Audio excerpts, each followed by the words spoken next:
That's a strong wind. Last night, swimming pool roof torn apart. That's wow.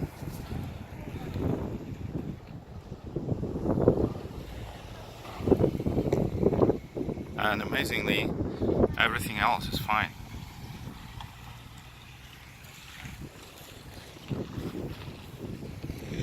Just that.